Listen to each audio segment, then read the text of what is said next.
Okay, welcome. So I was anxious and eager to get this new teaching out to you guys as soon as possible. I'm doing this live for a couple of reasons. There's nobody on here yet, but I'm doing this live because it saves me a lot of time.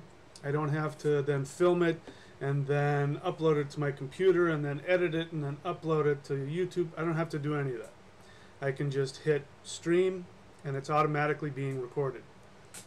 I am on a schedule today, so I may not be able to take any questions, but we'll see what happens. So, what I'm going to do today for the next hour at least, I've got a call coming in an hour and a half, but we'll at least try to stay on for an hour.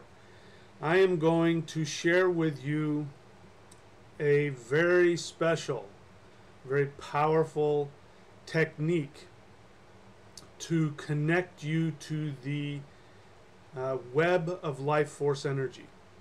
If you remember in the last live broadcast I did, I was sharing some basic fundamental understandings of what shamanism is so that you can teach it. And as you know, the first thing that I say that's most important to do is to understand the fundamental assumption. Everything has an assumption. It's very important you understand that. Everything has a foundation. So that's why it's, virtually impossible to have a meaningful conversation with somebody about spirituality or philosophy if you don't share a common assumption. This is, why people get into religious arguments. It's even why people get into personal arguments.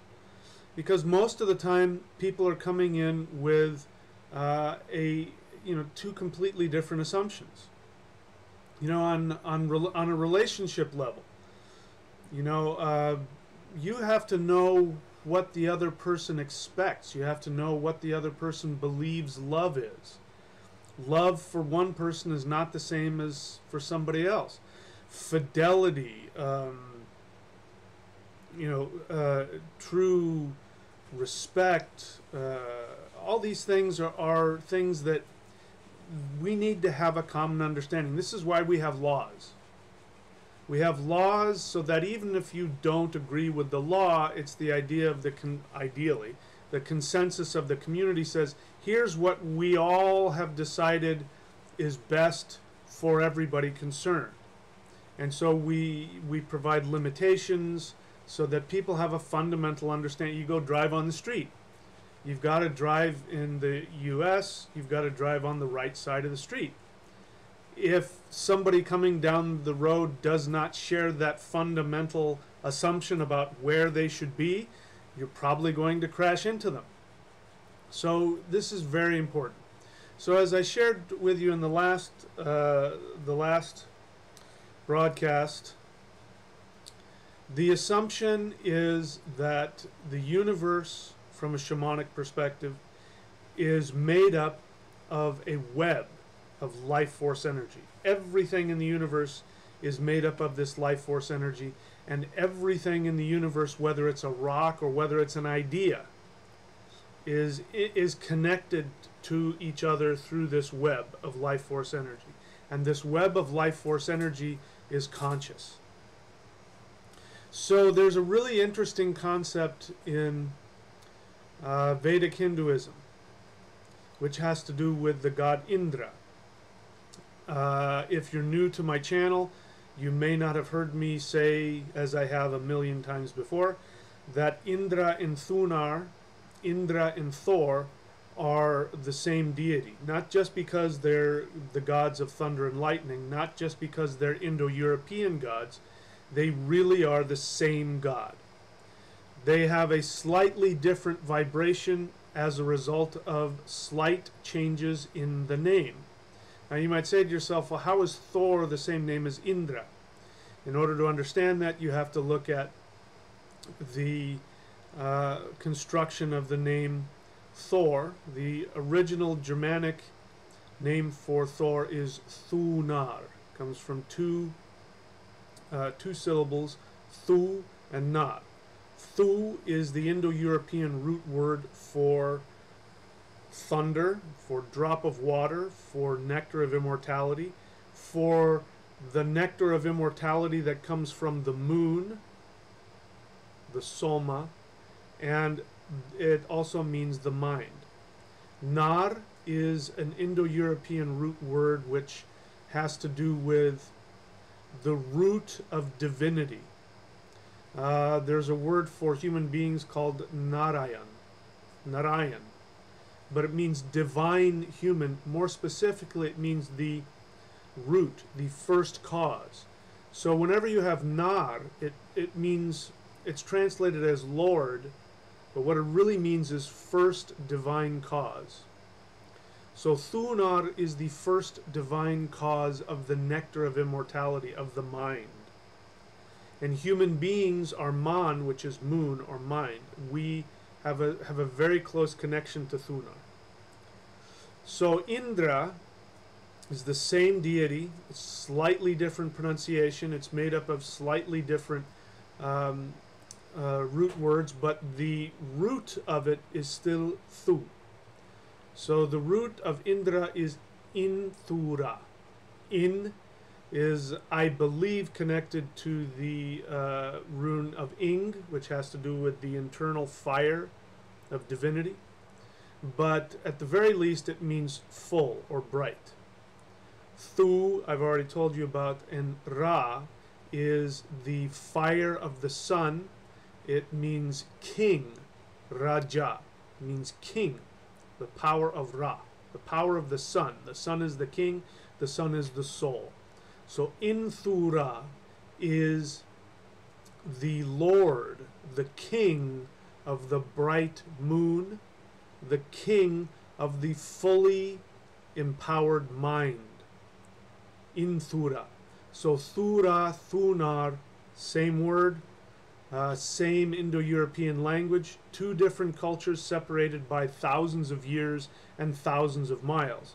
It's the same deity. If you worship Indra, you're going to get more of a fiery nature because it's going to be connected to the full moon, it's going to be connected to the sun, Ra, so it's going to have more of a fiery nature to it, but it is still the same god, the king. When he is, Indra is the king in Vedic mythology. Thunar is more of a lunar deity, has more of a Jupiterian lunar effect, which means that that's the difference between what they drink. In Germanic mythology, Thunar drinks mead, which is very nourishing. I mean, people used to drink mead to get, lots of calories and protein and vitamins, as well as whatever other effect it may have had. And Indra drinks the soma, and the soma is more of a narcotic. It has things like ephedra, and we don't know what else that they put in it, but it was a stimulant, and it was may have been a hallucinogen. And the Vedic priest would drink soma and get intoxicated with soma, and then in that fury of their shamanic intoxication, they would write the Vedas. So when they drank soma, it wasn't so much that they were drinking it, is that they were shamanically shape-shifting to become Indra, and they were drinking it so that Indra would be empowered, so that Indra could do his job of ruling over the universe. So we're going to be talking about how this power rules over the universe. And I have, however you want to look at it, I've synthesized, I've created, perhaps I'm channeling a mantra from various aspects of this understanding of Thunar and Indra and how they connect. Now, we have to understand, before we go any further, what this Web of Indra is. And if you can Google it, the Web of Indra. It's taught by Buddhists as well as Vedics. And what it talks about is this web of life force energy. Now, as you know, Thunar, Indra, is the power of electromagnetism. And as you know, everything in the universe is infused with this electromagnetism. We've talked about that. Google that, the electromagnetic force. That is Indra, that is Thunar. He is also lightning and thunder, but he's the electromagnetic force of the universe. It is that invisible force that is, I don't know how many trillions of billions of times stronger than the force of gravity is the force of the electromagnetic force, the strength of the electromagnetic force. It prevents me from falling through my chair. It prevents all of the cells of my body from collapsing in on each other. It slows down the nuclear fusion of hydrogen at the center of the sun. If it wasn't for the electromagnetic force, the sun would burn itself out much more quickly. And the Vedics say that the sun sits in the east, the direction of Indra, the direction of the thunder god, that the sun sits in the east and worships Indra for long life. How did they know 7,000 years ago that the electromagnetic force keeps the sun from burning itself out? How did they know that? This is this web of life force energy. Now, there's a deeper concept. A lot of people don't know this, especially when I hear people, I won't mention any names, but I can remember watching a very prominent Asatru teacher talking about Thor and how Thor was, really, he didn't really think things through. He was very, just kind of reacted to anger, and he was quick to anger, and he wasn't, kind of like he wasn't very smart, but he's true, and he just reacts out of his, the typical mindless warrior of truth. Well, it's very hard for me to hear that because, first off, you don't know what his name means, Thunar, the Lord of the Mind. And then, more importantly, you don't understand that Thunar is a god of mental evolution. There is nothing faster than the power of thought. That's why Thunar is quick to act. Not because he hasn't thought things through, but because his power of thinking is so fast that, from our perspective, it's an instantaneous reaction. That's the power of thought. And as we know from the myth of All-Wise, where Thunar outsmarts the smartest dwarf in the universe, who's traveled everywhere, All-Wise, he even calls himself the most wise, he calls him All-Wise, Thor outwits him. So that means that Thor is the god of the mind, Thunar, the first cause of the mind. So for those who can tap into the secret of the thunder god, of Indra, of Thunar, they can connect on a spiritual level. And when you connect to this essence of Thunar, that is connected to the Soma, which is connected to the nectar of immortality, it is an incredibly nourishing and peaceful experience. So it can be difficult because, as you know, thunder and lightning is very quick and very powerful and is a cleansing force. It'll cleanse negativity. That's what makes him a warrior, because Thor fights instantaneously against evil. He goes and fights the giants. Indra fights against Vritra just as Thor fights against Jormungandr. It's the same thing, Vritra and Jormungandr, the world serpent that seeks to constrict this existence. And it is the power of the electromagnetic force that keeps that constriction at bay so that we can have our lives. This is why Thor is constantly fighting the giants. He's constantly fighting Jormungandr. He can't defeat him, but he's keeping it at bay because, that's what's keeping my hands from going together right now, is the electromagnetic force. In fact, my hands aren't even really touching. It just feels like they're touching, but there's an imperceptible force there that's keeping them from touching. This is the electromagnetic force. The electromagnetic force has a web. So let's get back to the web of Indra. It is said that Indra has a web that permeates existence. And this web is also called, is it a necklace? Jala. I don't know what Jala, I forget what Jala means exactly, but its web or necklace, something like that. And this web is it's interlocking. All of these strands interlocked with each other, and every time they interlock, there's like a pearl, a gem. And when you look into each one of these gems, it is said that you see all of the other gems, which means that you're connected to infinity. We talked about this last time, the quantum physics experiment that suggests that that matter does not decide what it's going to be unless somebody is observing it. And then there's the whole idea of non-locality. Again, go Google that. It's a quantum physics. I'm not a physicist, so I can't explain it all that great, but it just means that the idea that there's separation, you know, that right now there's separation between me and you, is just false. We are interconnected.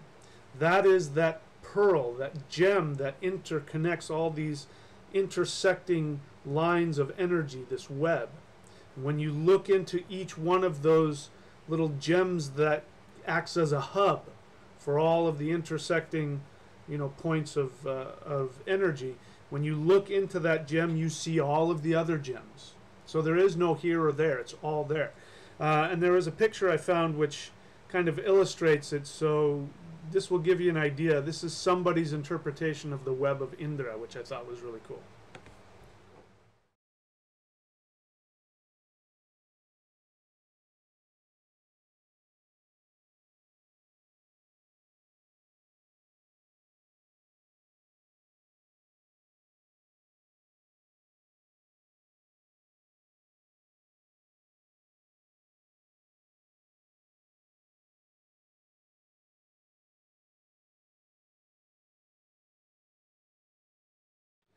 Okay, so I left that on there for a while so you could see that when you first glance at it, it looks really cool, but when you look into those little pearls, you see more and more and more. It's an infinite window into infinity.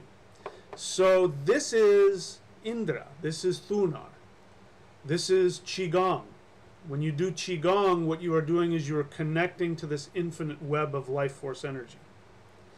So as I've said, I've decided to teach a mantra.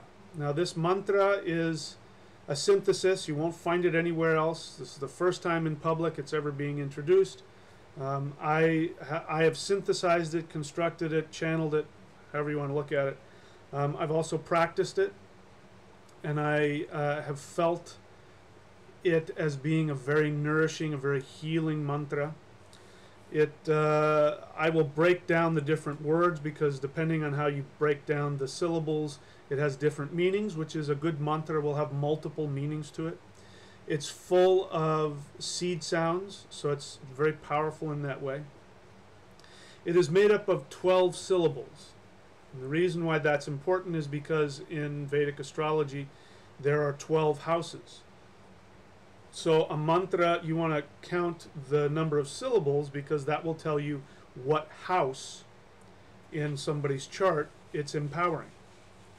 And so generally speaking, when you want a mantra that's going to give you liberation, you want to have a mantra that has 12 syllables because that means when you chant it, it's going to empower all 12 of your houses.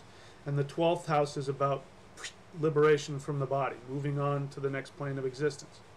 So that's why the 12-syllable mantras are seen as very spiritual. They're for spiritual worship. There are other mantras used for different reasons, you know, to give you power, or to give you money, or to give you healing, or to give you insight, or, you know, some are used, you know, are very intense and have to be the correct one for you, or they can cause you problems.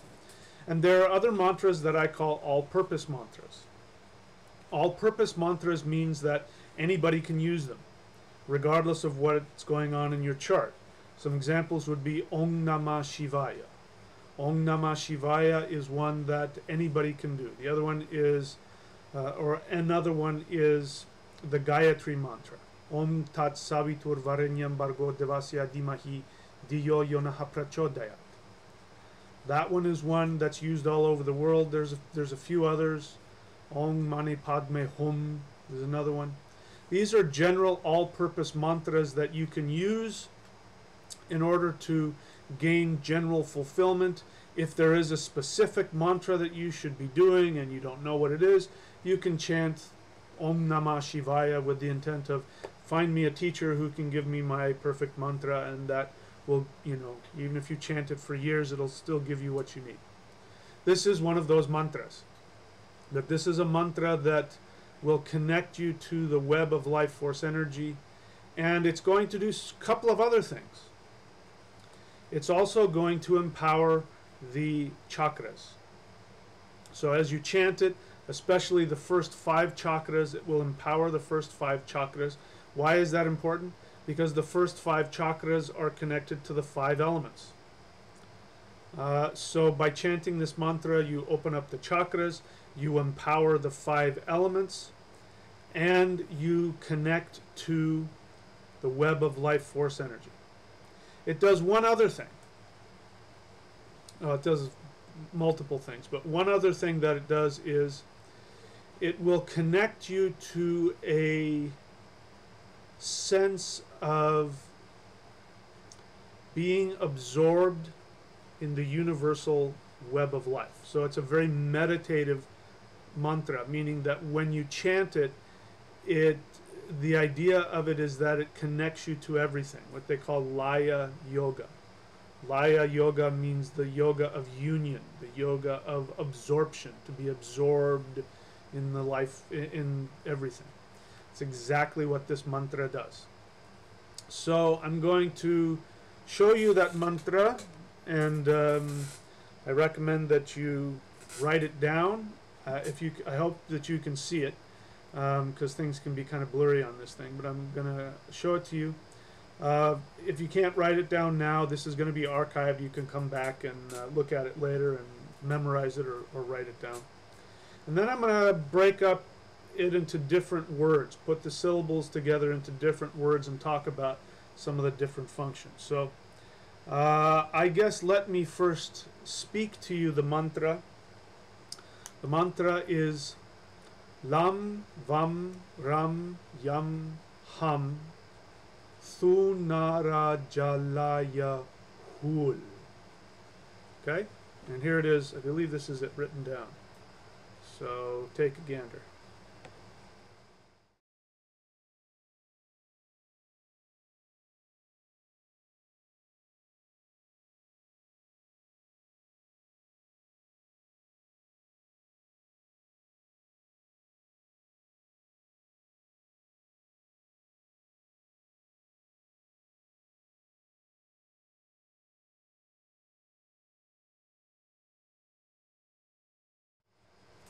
Okay, I'll keep putting that up there so you can see it more and more. I also noticed something else.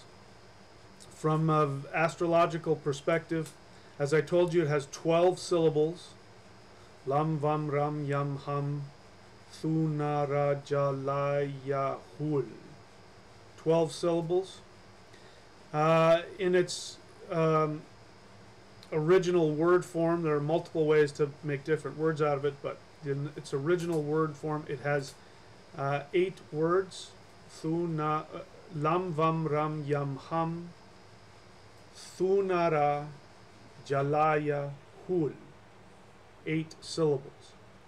The 8 syllables means that it starts with the 8th house. The 8th house is the house of transformation, the house of transforming from life to death to life again. It is the house of deep esoteric spiritual knowledge. It is the deep house of spirituality. When you want to go deep and go into the other realms of existence, you stimulate the 8th house. I have retrograde Jupiter in my 8th house. There you go. That's why I am what I am. That's why I'm a thunder shaman. Retrograde means that it looks backward. It even looks even deeper. So that's why I am who I am. That's why I do what I do. That's why, even though I'm teaching something that is just very superficial. When people work with me, their whole life starts to come apart. It's because that's who I am. I'm a teacher of transformation.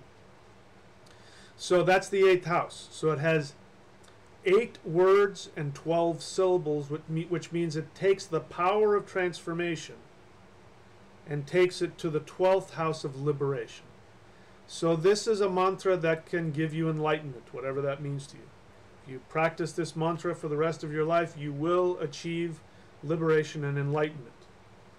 It will also empower the 5 elements. Lam, Vam, Ram, Yam, Ham are the first 5 elements of the first 5 chakras. So it empowers and will balance you physically on all 5 elements.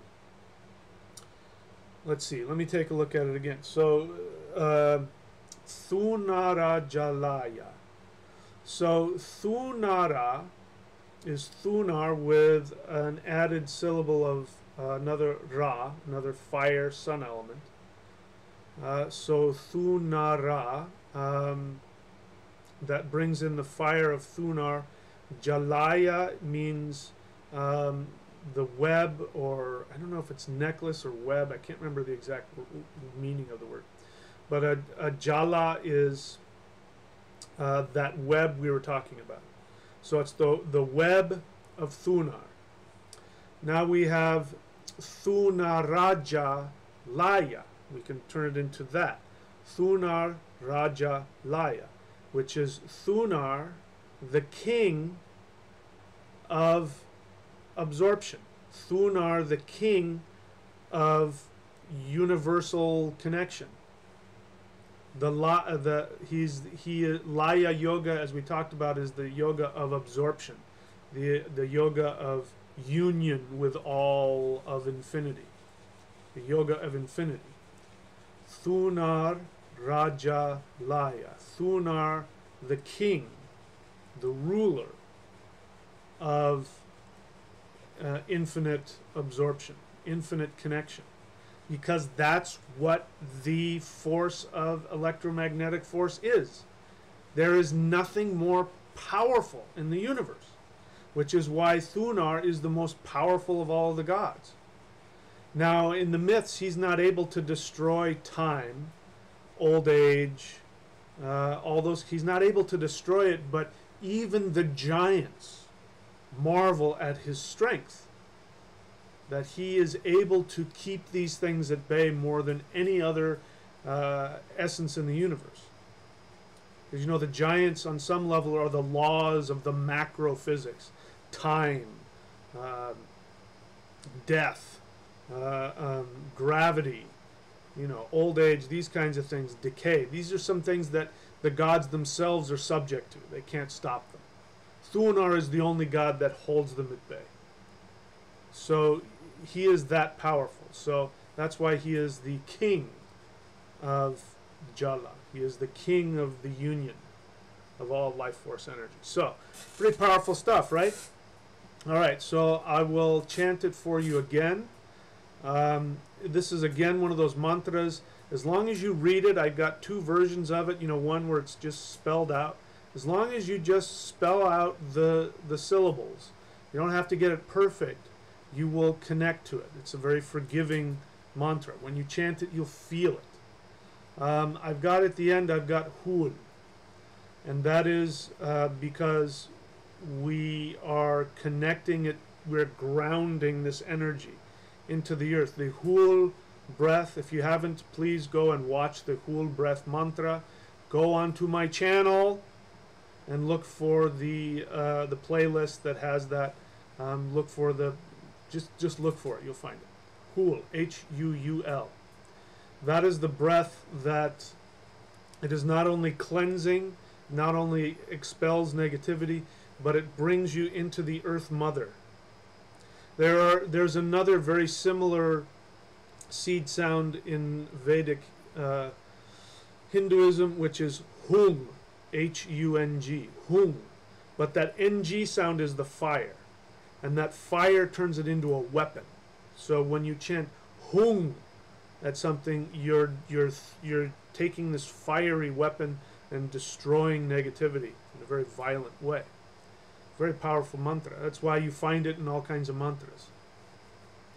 But Huul is that same cleansing energy of the earth, but the L sound, the Laguj rune, the L sound brings it into the deep well of water, the deep well of earth. And so it becomes a healing and grounding, grounds you very deep. It's a very profound mantra. But anyway, let's go ahead once again. The mantra is Lam Vam Ram Yam Ham Thunar Jalaya Huul. So take a look at it and see if you can pronounce it, see if you can memorize it, write it down if you need to. Here it is.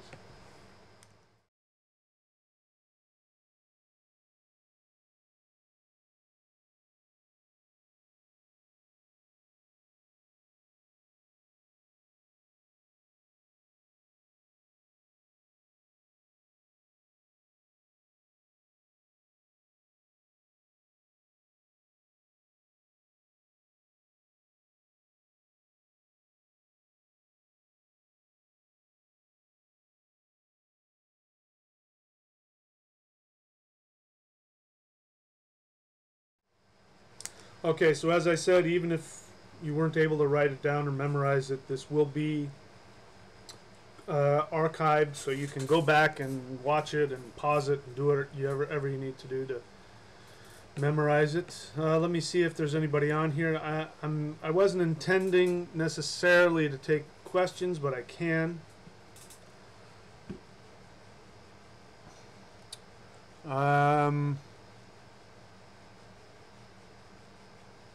People are talking about Google profile pictures, which is perfectly fine. Talk amongst yourselves. I'm totally okay with that. Okay, so there aren't any specific questions on here. We've got 8 people on here now. So that's it. I'll go ahead and leave that as it is. This is another tool that can be used for anybody, gosh, on any level.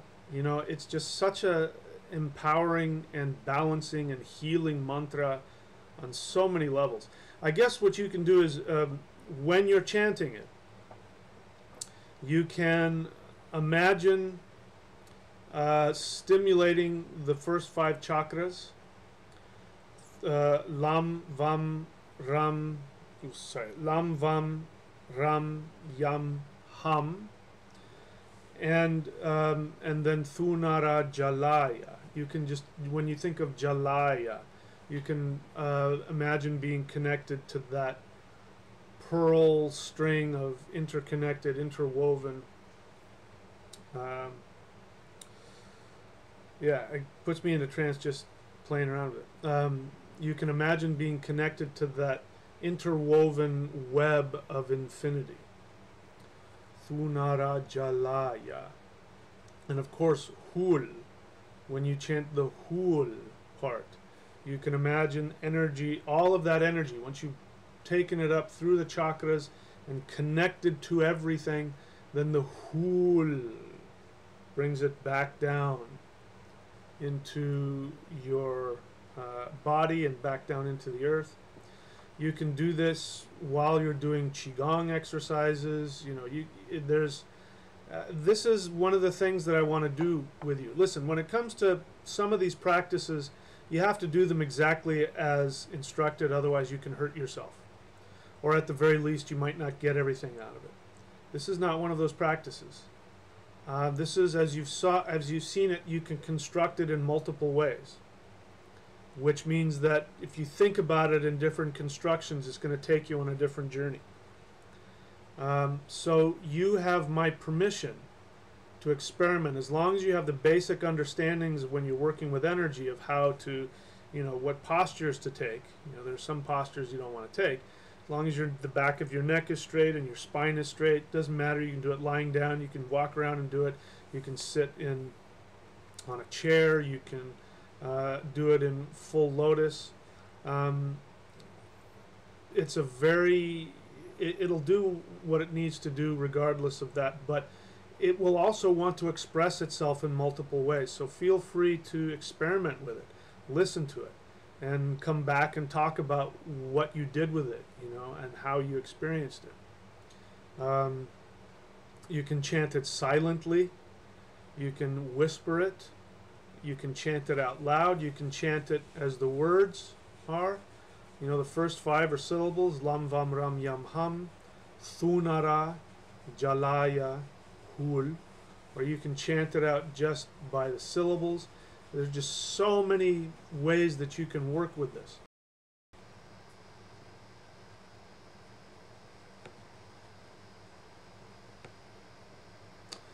So I don't know what happened there. The stream shut itself off. So I'm just going to assume that that's as far as I needed to go. Wherever it stopped is where it was meant to stop. So for those of you who are interested, we've got all kinds of ways that you can connect. You can go to thunderwizard.com and subscribe to the Advanced Shamanism class. There's all kinds of things you can get, like Vedic astrological readings. I got a special going on right now which will give you a Vedic astrological reading plus a 9 world rune reading and a shamanic North Star reading. So I'm going to do a little bit of ads here for myself, and then I'll go ahead and call it a day for now. I think that mantra wants it to just stay where it is, so we'll honor that.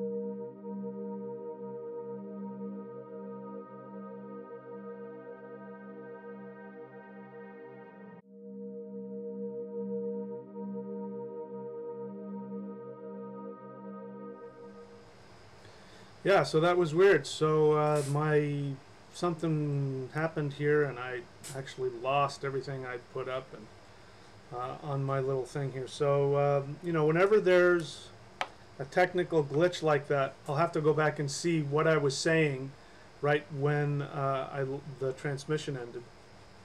But in my experience, whenever that happens, whatever it is that you're saying or about to say is extremely important. So I'm gonna, like you, I'll have to go back and discover what that was. So that's it for today. Let's see, did I see any questions here? Lori Smith asked, so from the root chakra upward? Yes. Lam is the root chakra, and Lam Vam Ram Yam Hang moves up the first 5 chakras to the throat. So yeah, if you want to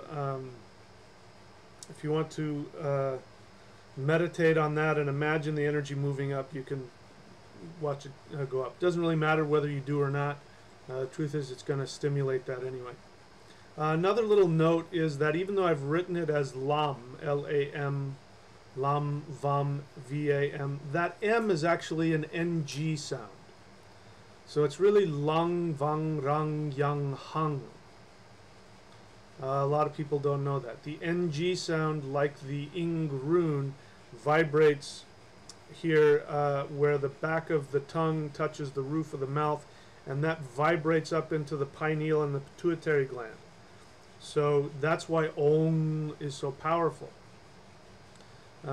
because it has that NG sound. So if you want to do it correctly, make sure you pronounce those M's as NGs. I left them as M's because a lot of people will get confused because they're going to be expecting the seed sounds to be written with an M.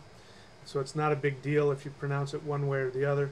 My experience is that it works a lot better if you do it accurately, so that's why I'm going to teach it like that. So, okay, so that's going to be it for today. Let's say I've been on for 41 minutes. Yeah, 41 minutes. Okay, so that's going to be it for today. We'll come back to this and we'll talk about it. But for those of you that want to experiment with it and get back to me, share it, and we shall take it from there. So That's it for now, my friends. Until next time, may you be connected to that infinite universal web of life force energy, which is the god Thor, or Thunar, or Indra, the god of the mind, the god of the